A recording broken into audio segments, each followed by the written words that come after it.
Comme ils en ont régulièrement l'habitude, les évêques de la province ecclésiastique de Lyon se retrouvaient ce mercredi 14 décembre. Exceptionnellement, c'est à l'évêché de Valence qu'ils s'étaient donné rendez-vous pour une journée bien remplie. L'équipe internet du diocèse vous en offre un petit aperçu.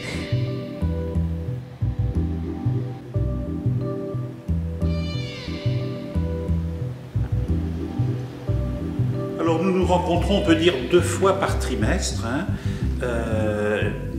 On a des rencontres majoritairement à l'archevêché de Lyon. Et puis 2 fois par an, nous tournons chez l'un ou l'autre des évêques de la région Rhône-Alpes, donc qui correspond à la province de Lyon. Et donc pour cette rencontre du mois de décembre, eh bien, c'était au tour de Valence donc d'accueillir l'ensemble des évêques de la province. Et sinon, nous avons bien sûr des réunions à chaque assemblée plénière. Nous avons généralement une fin de journée et une soirée de travail ensemble. Alors, on voit que dans les 8 diocèses, les réalités sont forcément différentes. Il y a des petits, des plus grands. Est-ce que vous pouvez nous donner des exemples de dossiers qui peuvent être travaillés en commun ?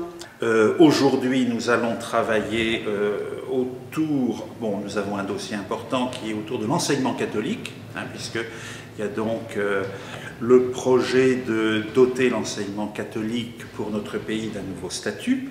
Et donc, chaque province de France est invitée à travailler sur un petit peu ses attentes, ses souhaits. Donc, l'enseignement catholique, nous allons aborder la question de notre séminaire provincial, Saint-Irénée de Lyon, donc qui est le séminaire pour les diocèses, les 8 diocèses de la province. Plus des questions autour de la catéchèse, de l'officialité. Il faut voir que nous avons quand même un certain nombre de réalités qui nous sont communes. Donc, chaque évêque reste, entre guillemets, maître chez lui, mais il y a un véritable travail d'équipe qui est fait au niveau de la province. Et pour terminer, pour lier un petit peu à l'actualité, si vous aviez des conseils à donner pour que l'Église puisse garder son triple A, dans le sens de gage de confiance peut-être ou... Alors là, je ne m'attendais pas à cette question. L'Église gagner son triple A, déjà faudrait-il savoir si elle l'a. Je crois que l'Église est tendue toujours entre 2 réalités. Une réalité, je dirais, spirituelle, qui est quand même l'Esprit Saint qui l'anime, et c'est l'Esprit Saint qui est donné à la fois et aux chrétiens, mais en même temps, plus largement, il souffle où il veut. Donc, une Église attentive aux questions, mais aux questions fondamentales. Parce que par moments, on a l'impression qu'on prend pas mal de temps, j'ai envie de dire, pour le maquillage, et il nous faut retrouver le visage. Et je pense que cette année qui s'ouvre, avec les 50 ans de Vatican II, va nous permettre de réapprofondir ces textes importants qui parlent encore pour aujourd'hui. Et l'année Trinité dans notre diocèse de Valence permet aussi d'aller au cœur de la foi. Donc, bien aller au cœur de la foi, ne pas se recroqueviller sur nous-mêmes et nos petites préoccupations internes, mais garder cet esprit très large. Jean 23 disait à propos du concile que c'était comme ouvrir la fenêtre pour changer l'air, comment être attentif aussi à ces appels du monde et en même temps de garder ce regard critique sur certaines réalités où l'homme, où j'ai envie de dire la création est en jeu.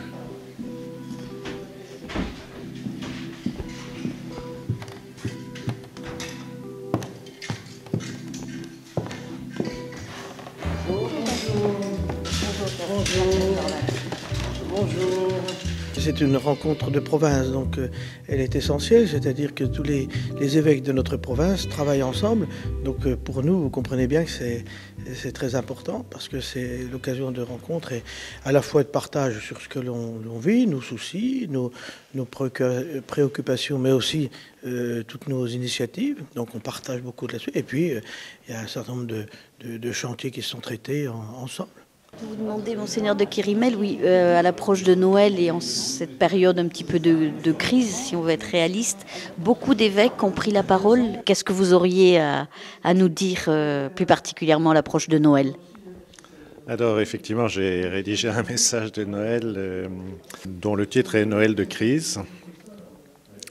Et en même temps où je dis qu'au fond, Noël a toujours été un Noël de crise. en ce sens que le Fils de Dieu est venu dans un monde qui est en crise depuis le péché originel et qui sera en crise jusqu'à la fin des temps, jusqu'à la parousie. Mais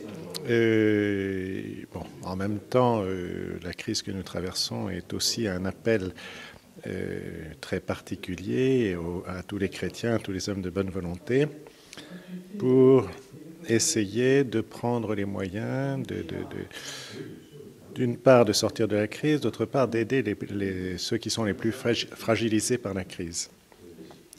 Et on sait bien qu'une des causes de la crise, c'est quand même une question morale. Enfin, c'est d'abord la crise morale qui a fait que, voilà, il y a la crise financière, elle est le fruit de comportements immoraux, pour bien des cas.